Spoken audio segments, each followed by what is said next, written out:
If I haven't met you, I'm Viv, and along with Steve, we get to lead this rowdy rabble. So it's really good to be here. I love having Battersea and Bateman together this morning as well. It's great. And just welcome to those online or listening in however long to a podcast. It's good to just all be together and hear the word of God. Mike started off last week with our new sermon series.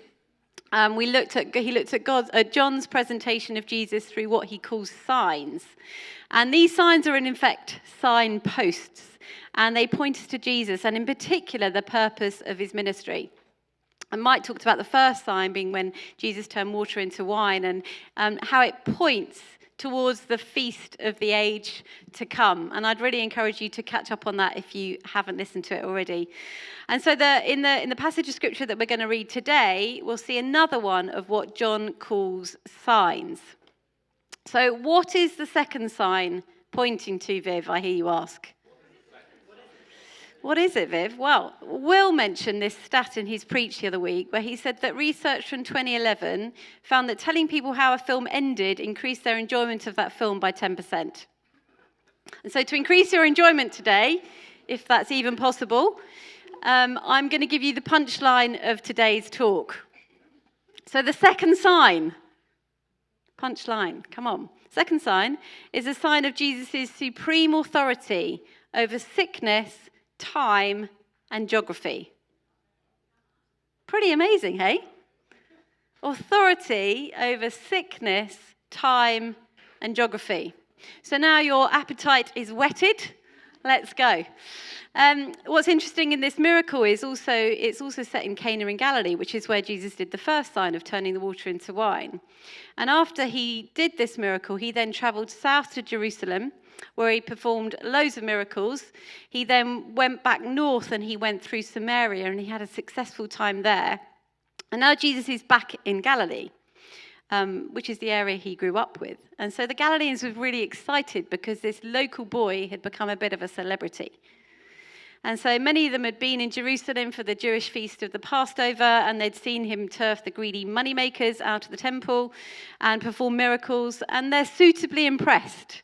You know, everybody loves the local celebrity, don't they? But Jesus knew that the welcome was only skin deep.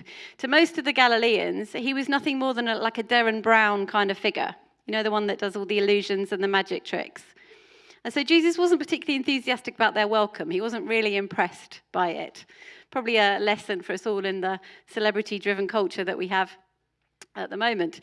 And so the last time he was in Cana was for a wedding. But this time, he meets a much more somber event, as we're going to see. You know, we have weddings and we have funerals. We have joys and we have sorrows. And Jesus' presence makes a difference at both. He's the one that you want at the party, and he's the one that you want in your desperation. So let's read our passage. If you want to turn to John 4, if you have a Bible, or the words are going to come up on the screen. How's that font size? Wouldn't quite work for me. With my visual problems. Well, this is the invitation to bring your own Bible, because then you will be able to read it for yourself. Large print I need, yes. So John 4, 43 to 54. After the 2 days, he left for Galilee. Now Jesus himself had pointed out that a prophet has no honor in his own country.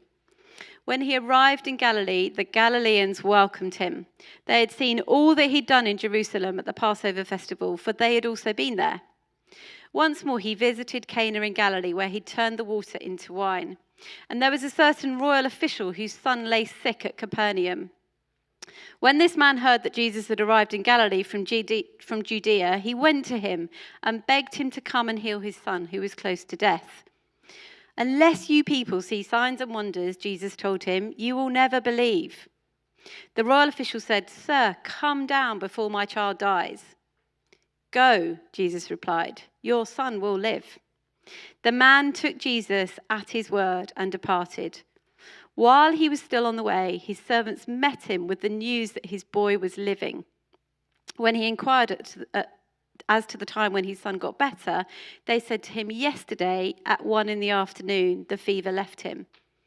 Then the father realized that this was the exact time at which Jesus had said to him, "Your son will live."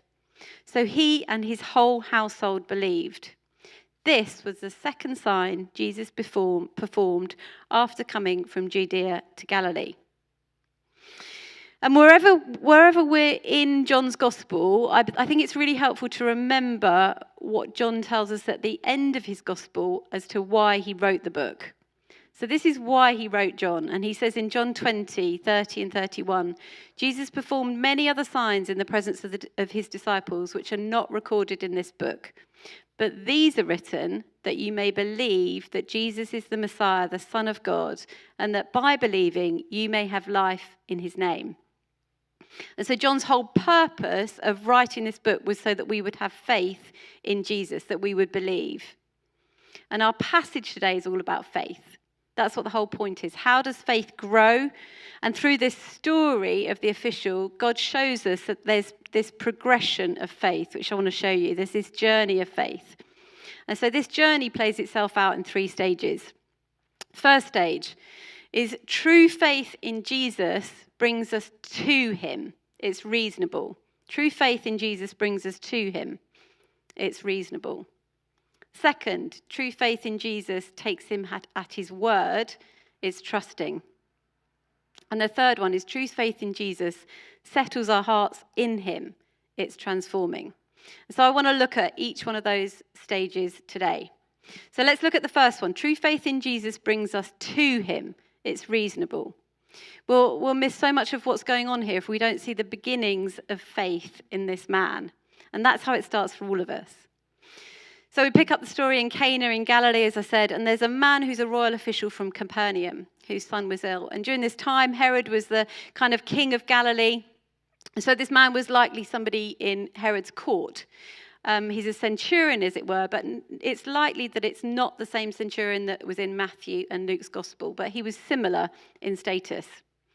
Now, Capernaum was about 20 miles away from Cana. 20 miles is nothing to us. I just want to ask, is anybody here, has anyone come here from more than 20 miles away this morning? Yes. Lovely. We're not right this morning, surely, Josiah. But yes, more than 20 miles. It's not really that far, is it? Like, for us, it doesn't mean a lot. But, he didn't have a car. There weren't any trains. There weren't any aeroplanes. Probably no line bikes. And so 20 miles wasn't really an easy distance to travel. It was probably about a 5 or a 6 hour walk. But this man was desperate. His son was dying and he had no more answers. And in the middle of his sorrow and his anxiety over his son, he heard about Jesus and he came to him for help. And so we see this first stage, this first leg of the journey of faith for this man. The official heard and he came. And that's how faith starts, isn't it? We hear something about Jesus and we sense that there's maybe something that this guy has for us, something that I need. It's reasonable, it's thought through, it's the first step. And we see in this official, these are the first steps of faith. He heard that Jesus was able to do things that nobody else could do. And he started thinking, maybe Jesus could do something for me. He was desperate. There was a desperation that brought him to Jesus. And many of us might have come to Jesus in a similar way, through at the end of our rope, literally nothing else to do, no other options. And the official had no other answers. The doctors couldn't do anything else at this point. Nothing was working. So he went to somebody that he knew had done something amazing. So that's how faith starts. It starts really simply. It starts with just hearing truth and taking a step forward. John tells us he heard and went to Jesus and asked him to come down and heal his son. And then Jesus' response in verse 48 is a little bit interesting. It's a little bit surprising. It's not what I would have expected and probably not what he was expecting either. So verse 48, it says, "Unless you people see signs and wonders, you will never believe." It's not very sympathetic of Jesus, is it? It seems a little bit harsh. But he's not just talking to this official. He's talking to everybody there, everyone in Galilee, which was his hometown. But why is he saying this to everyone? Because we see in verse 44, Jesus says a prophet has no honor in his hometown. But then in verse 45, we see that they did, in fact, welcome him home. So he's not welcome, but he is welcome. So what's going on? But they welcomed Jesus for what he could do, but they didn't welcome him for who he was. And that's the big difference. And we can't be too harsh on them. I mean, they've literally seen this little boy, Jesus, grow up. But Jesus is here and he's able to do more than they can think of or imagine, more than they can understand. And Jesus is saying, do you know what? My signs aren't just these neat little things to talk about. This isn't something to put on your Instagram story. These are revelations of God's glory. And the hometown just didn't accept these words. And so Jesus he's not really singling this guy out and being mean. He's putting him in with everybody else. And he's saying, you people don't care about me for me. You just care about what I can do. And you're missing the whole point because of that. The official just saw Jesus as another doctor. Faith brought him to Jesus. But now what Jesus is starting to do is bring him all the way in. And he's about to heal much more than his son's fever. And this is amazing to me because, if you put yourself in Jesus' shoes for a minute, somebody's coming to you for help and they're panicking and they're tears and they're overwhelmed and they're desperate. And it's so easy for us, isn't it? Well, I think I respond out of their anxiety. But Jesus doesn't do that. He's not caught up in our circumstances. He stands above them. And he can use them in ways that we have no idea about. It's just amazing. In every situation that we find ourselves in, Jesus works in ways that we might not expect and don't even realize it's possible. We don't have a God who answers us like a cosmic vending machine. But he comes and he graciously gives us actually what we need. When we're too hard-headed or we're too anxious or we're too focused on something else, we don't even know what we really need. Maybe we don't have a sick son that needs healing. I pray that we don't. But we all have some need that only Jesus can meet. And the first step of faith is simply to come and ask him for help. But when we come to Jesus and say, I need you to do this, what we're actually doing in our own hearts and minds is limiting Jesus. We're saying, you can do this, but no more. This is what you need to do. And that's not how Jesus works. It's not how he engages with us. This man wanted Jesus to come to his house, I guess because he thought Jesus needed to be there in order to heal his son, which isn't a stupid idea at all. You kind of think that makes sense, doesn't it? But Jesus had another way to heal. And this official wasn't even aware of that category. So will we allow Jesus to deal with us on his terms? Will we allow him on his terms? Will we trust him to handle things his way? I don't think I'm very good at this. Our daughter Abby had a year out of uni at the beginning of last year. And I was telling God that she needed to do this discipleship year in South Africa. And when she didn't sign up for a January start, I was really cross with God. I remember ranting in my journal to him, really complaining that he didn't know what he was doing. And then she signed up for the summer program instead. And I was happy, but I was just like, God, but she could have been there for the whole year. And, after loads of sighs, plenty of eye rolls, I surrendered to God, like really not very happily. Decided, maybe he knows what he's doing, maybe. Anyway, she had a major encounter with God within the first couple of weeks of being there. She accelerated so rapidly in her walk with God. She got baptized when we went to visit her there and has just fallen in love with Jesus so deeply. It's just been extraordinary to watch. Fast forward a year, and over these past couple of weeks, she started a discipleship year with her church in Loughborough, the very same program that Steve and I met on like 30 years to the day ago. And she's just started a part-time job as a children's and family worker at her church, obviously after having vowed never to work for a church, like most of us do. And honestly, the way that God works with such incredible patience, with unbelievable kindness, the way that he brings things around full circle, it just blows my mind. But it's not the way I would do it. Even this last week, as I was telling Ruth, who heads up all our creative media, She said that Abby was part of her own story in coming to London. So she was in South Africa and had prayed one day in June for confirmation that she should come to London. And that very day, Abby arrived and said, "Oh, I'm from London." And Ruth wasn't even thinking about moving to London in January, which is when I thought she should go. And so if Abby had gone then, which obviously would have made a lot more sense in my mind, it wouldn't have meant anything to Ruth. And God just sees this whole bigger picture. We have such a strong idea, don't we, of the outcomes that we think are right, don't we? I absolutely thought I knew best and thought that God just needed to catch up with me. I wanted a particular outcome rather than trusting the character of God. And when I didn't get the outcome I wanted, it made me question whether I could trust him. And I think this is what Jesus was trying to get at with the royal official and the crowds in Galilee. You just want the outcomes, the miracles. You don't actually want me. So this official has come to Jesus, and that's the first step. But then look at verse 50. "Go," Jesus replied, "your son will live." The man took Jesus at his word and departed.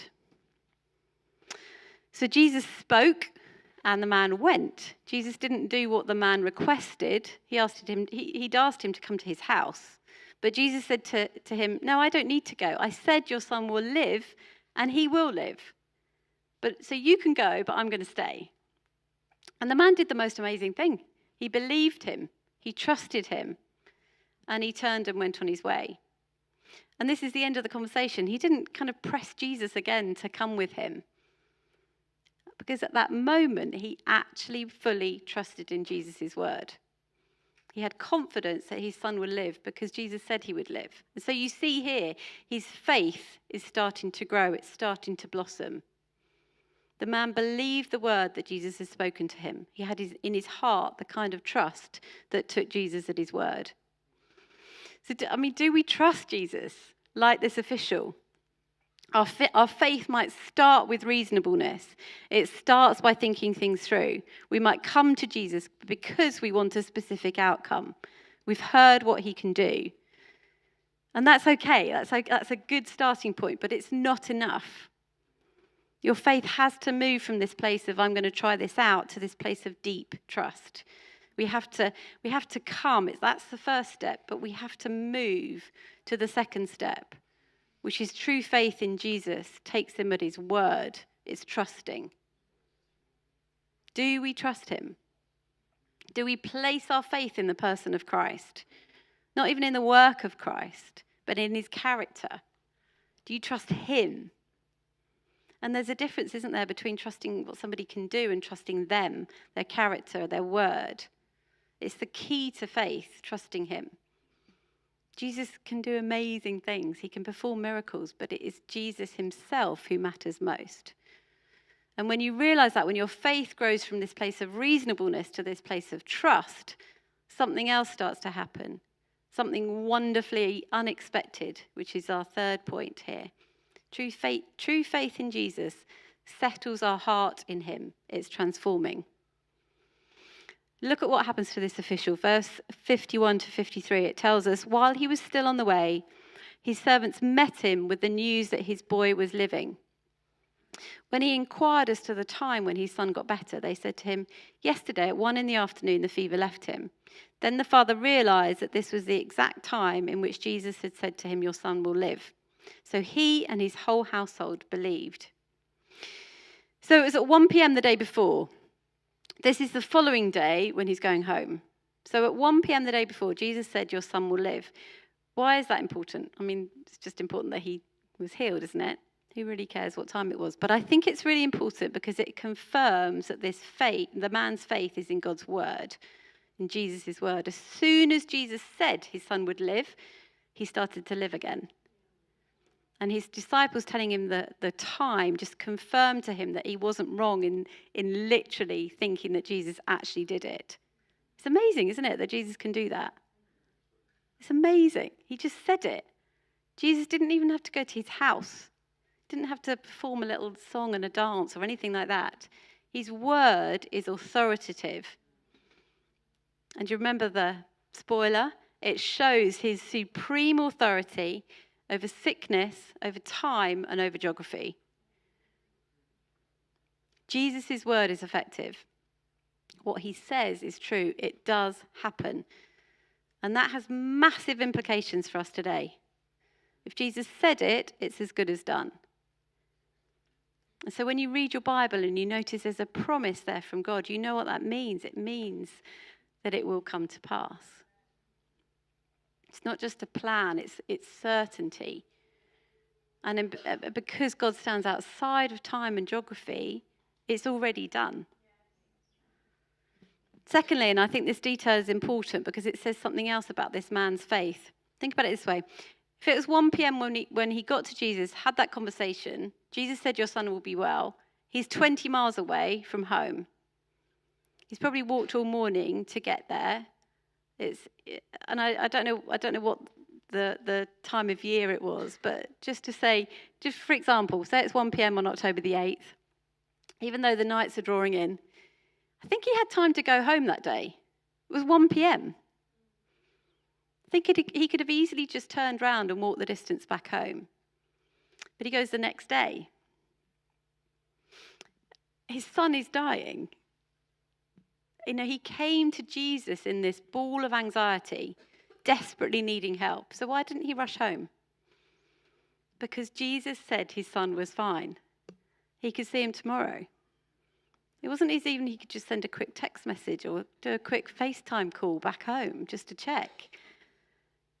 He just came, he came in such anxiety, then he met Jesus and he believed his word. And that's the third point, isn't it? That this faith in Jesus, it settles our heart in him. It's transforming. His anxiety was gone. His heart was calm again. He was utterly transformed. He changed from this anxious father into a calm one. And we're probably all in the same position in some ways. We all have anxieties. We feel the weight of worry. We have fears of tomorrow or burdens or responsibilities that are a lot. But Jesus has spoken. His gospel rings out. You can rest. You can rest. We have to trust him that he will work everything out for our good. I don't understand a lot of what happens. There's so much mystery I really don't understand. But I do trust him. I trust the creator of the universe that he knows what's going on. It's the only way to live, guys. It's the only way to live. It's too hard any other way. And so when faith goes from reasonableness to trust, it leads to peace. When you trust Jesus, when you really trust him, you're transformed from someone who's always worried to someone who lives from a place of peace. Not because you know the outcome, but because you trust your Father. Doesn't mean that we never worry. We do, I do.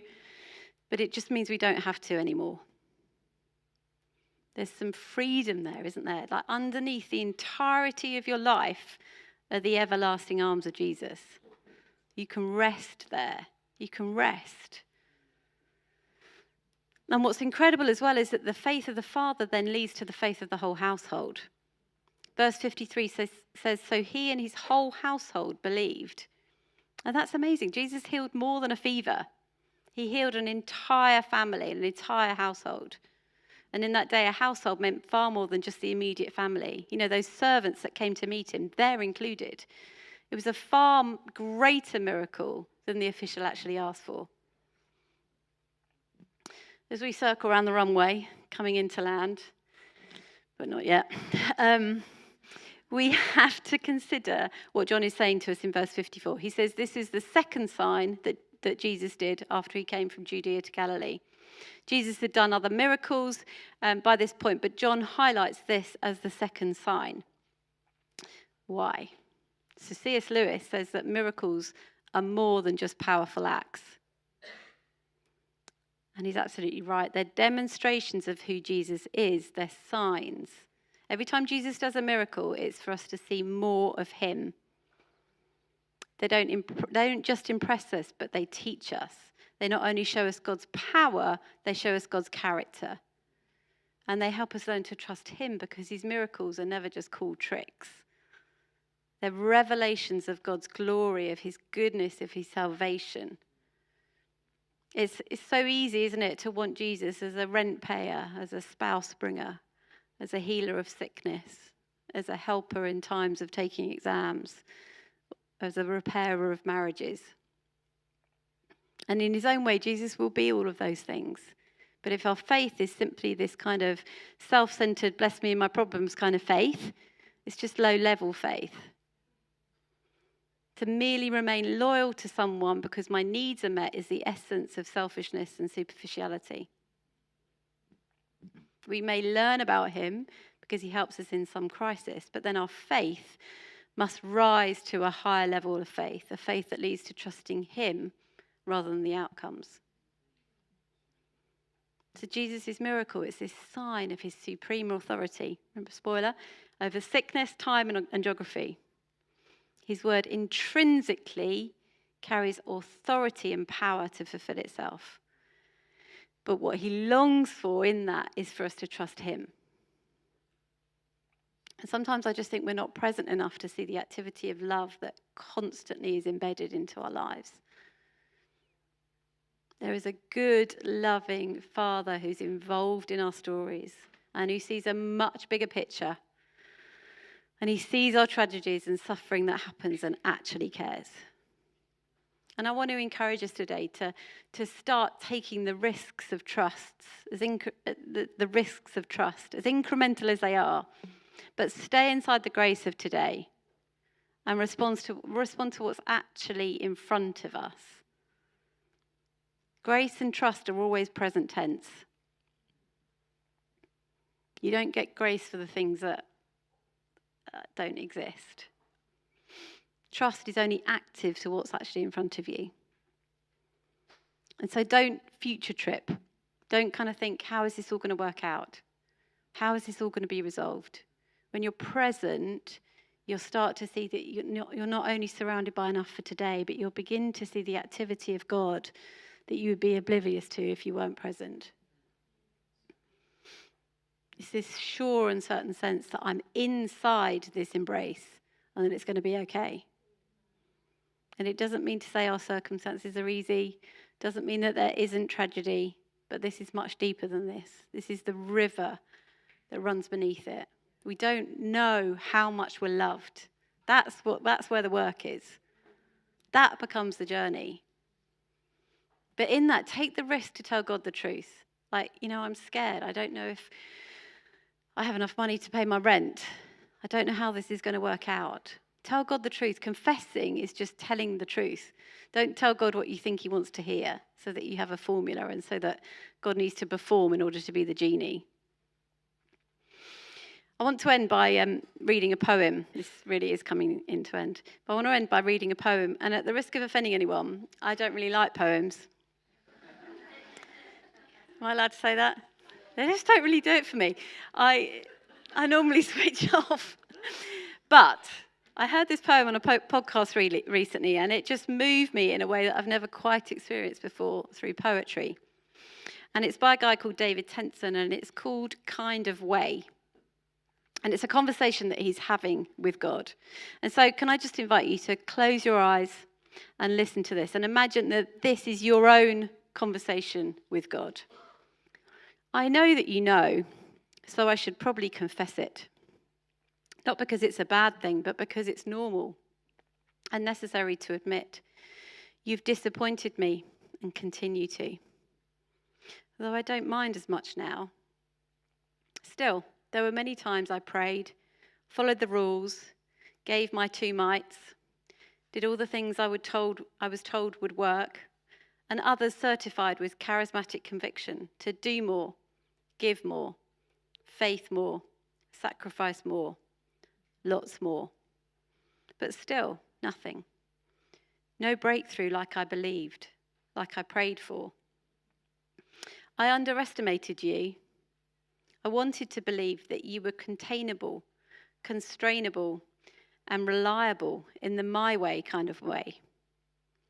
The magician, hitman, slot machine, deal maker, earth shaker, genie in a bottle kind of way.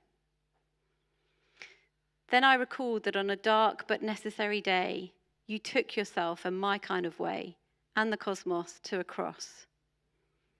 Then you went missing for 3 days, and my world fell apart.